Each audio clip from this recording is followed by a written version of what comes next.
شست حسین باد شست حسین دین است حسین دیپناست حسین.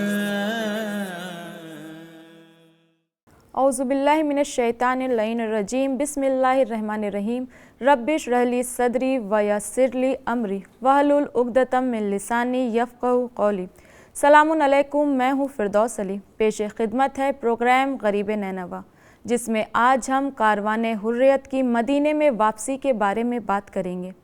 ناظرین، اسیران کربلا کا لٹا ہوا قافلہ جب کربلا سے مدینے کی جانب چلا، بشیر بن جزلم کہتے ہیں ہم آہستہ آہستہ چلتے ہوئے مدینے کے نزدیک پہنچ گئے.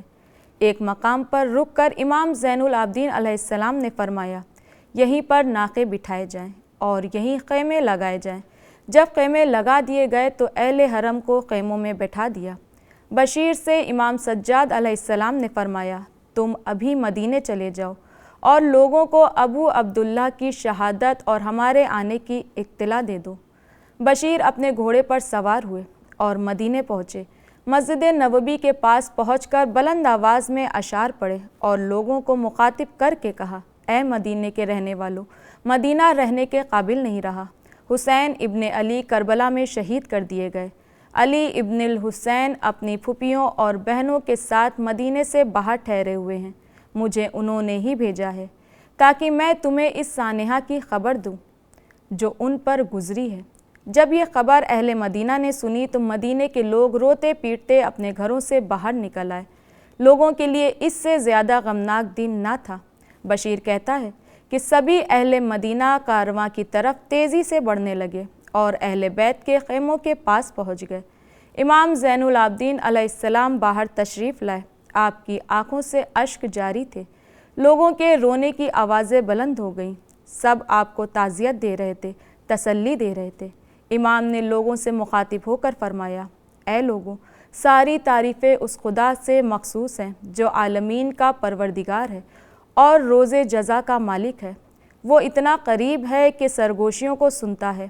اے لوگوں، ہم سخت مصیبت میں گرفتار ہوئے. حسین ابن علی علیہ السلام اور ان کے اعزہ شہید ہوئے.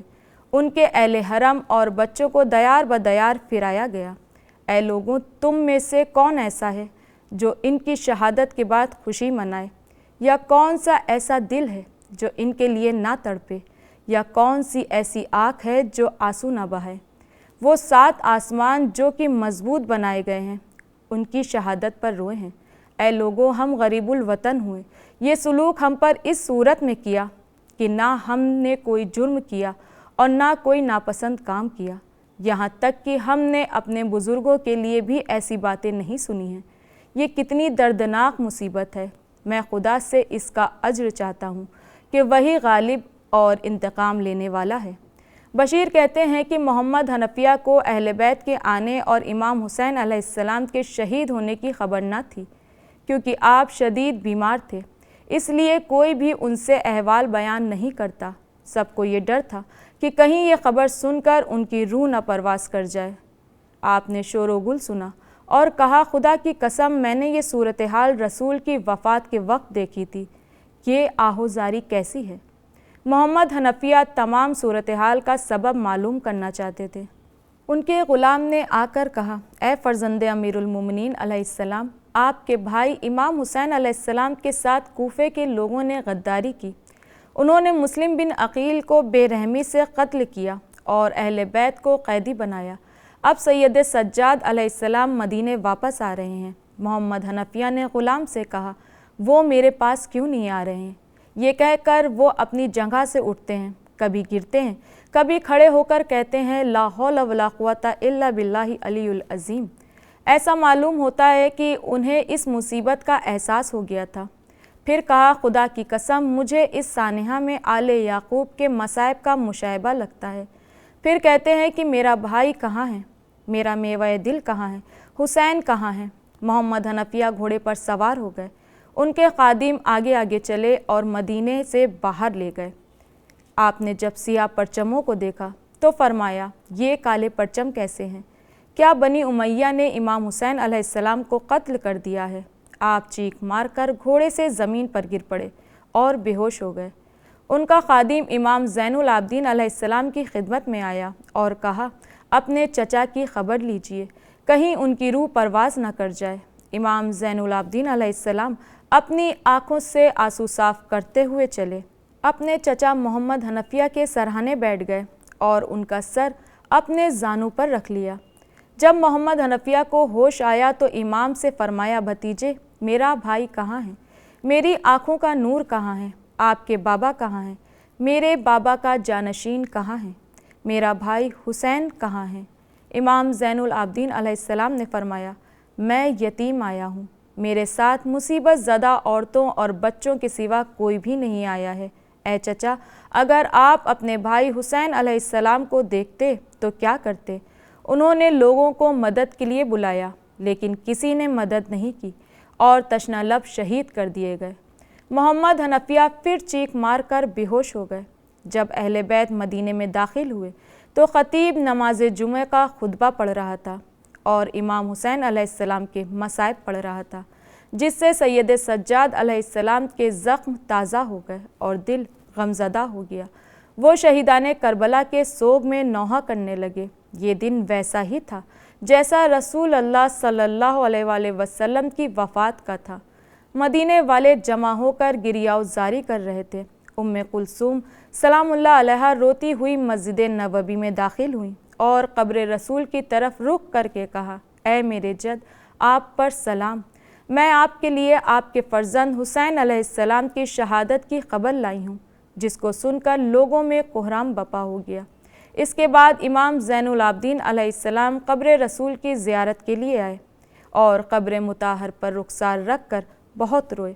جناب زینب سلام اللہ علیہا نے مسجد نبوی کو دونوں ہاتھوں سے پکڑ کر فریاد کی میں اپنے بھائی حسین علیہ السلام کی شہادت کی خبر لائی ہوں۔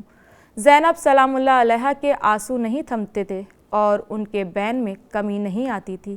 جب سید سجاد علیہ السلام کو دیکھ لیتی تو ان کا غم اور تازہ ہو جاتا۔ ام سلمہ اپنے حجرے سے فاطمہ بنت حسین کا ہاتھ پکڑے ہوئے نکلی۔ جب اہل بیت نے انہیں دیکھا اور ان کے ہاتھ میں خاک کو دیکھا جو خون کے رنگ کی ہو گئی تھی تو اہل بیت کے گریہ میں شدت پیدا ہو گئی اور ان کے گلے لگ کر بہت روئی۔ ام البنین بیٹوں کی شہادت کو سننے کے بعد سے جنت البقیع میں جا کر اپنے عزیزوں کے غم میں رویا کرتی۔ مدینے میں رنج و غم کے ساتھ گریہ زاری کا سلسلہ چلتا رہا۔ سید الشہداء اور ان کے انصار کی یاد میں مجلسیں برپا ہوتی تھیں۔ امام زین العابدین علیہ السلام فرماتے ہیں جب بھی اپنی پھوپھیوں بہنوں کو عاشور کے آئینے میں دیکھ لیتا ہوں تو میرا غم تازہ ہو جاتا ہے۔ یہ قافلہ واپس آیا مگر اپنے عزیز و اقربا کو وہیں چھوڑ کر، جسے امام زین العابدین علیہ السلام اور جناب زینب سلام اللہ علیہا کبھی بھول نہ پائے۔ کربلا کے واقعے کو کبھی نہیں بھلایا جا سکتا۔ یہ ایک ایسا احساس ہے جو تا قیامت باقی رہے گا۔ ناظرین، اسی کے ساتھ ہمارے پروگرام کا وقت اب ختم ہوتا ہے۔ ہمیں دیجیے اجازت، آپ سے پھر ملیں گے، تب تک کے لیے خدا حافظ۔ شست حسین بادشاست حسین